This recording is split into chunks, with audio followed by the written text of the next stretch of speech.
નમસ્કાર વિદ્યાર્થી મિત્રો, ધોરણ 6 નવનીત પ્રેક્ટિસ વર્ક ગણિતની આપણે જોવાના છીએ. એમાં જોઈએ સ્વાધ્યાય 4.2માં પહેલું નીચેનાનું ખુલ્લા વક્ર અને બંધ વક્રમાં વર્ગીકરણ કરો. એમાં પહેલો જુઓ તો વિદ્યાર્થી મિત્રો ભણ્યા વગર પણ આવડી જાય એવો છે, ખુલ્લો છે, તો અહીંયા આપણે શું લખીશું?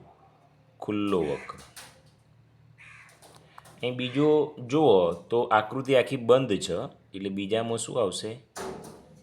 બંધ વક્ર છે. ત્રીજો જુઓ તો એ પણ બંધ છે, તો અહીં પણ શું લખીશું? બંધ વક્ર છે. અને ચોથો છે ખુલ્લો છે, તો અહીં લખીશું ખુલ્લો વક્ર. ઓકે. પછી બીજું જોઈએ, 4 દિવાશ્રીના ઉપયોગથી ચતુષ્કોણ બનાવવાનો છે. હવે વિદ્યાર્થી મિત્રો 4 દિવાશ્રી વાપરવાની છે અને ચતુષ્કોણ બનાવીએ તો ધારો કે આ એક દિવાશ્રી, બરાબર. દિવાશ્રીને એક બાજુ આવવું હોય તો એવું કરીએ. ચલો, એ આ બીજી દિવાશ્રી, પછી આ ત્રીજી દિવાશ્રી અને આ ચોથી દિવાશ્રી. તો વિદ્યાર્થી મિત્રો 4 દિવાશ્રીના ઉપયોગથી આપણે શું બનાવ્યું? ચતુષ્કોણ. હવે શું કહે છે? 5 દિવાશ્રીના ઉપયોગથી પંચકોણ બનાવો.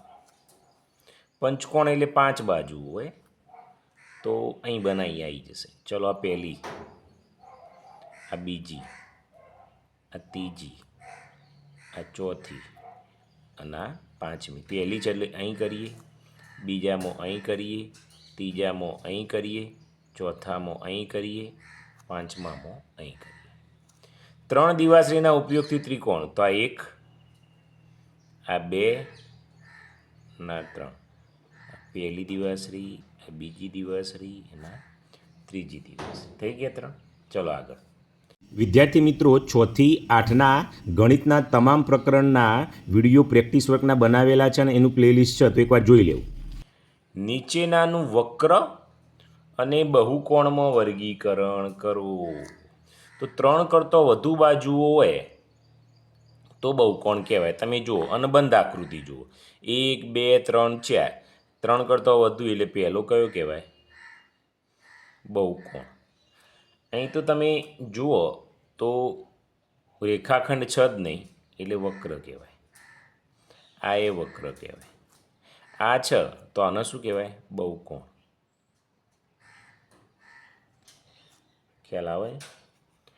અને પાંચમો છે એ પણ શું કહેવાય? વક્ર કહેવાય. વક્રની વ્યાખ્યા એવી છે કે 3 કરતો વધુ રેખાખંડ હોવા જોઈએ અને આકૃતિ બંધ હોવી જોઈએ. અહીં સ્વાધ્યાય 4.2 તમારો પૂરો.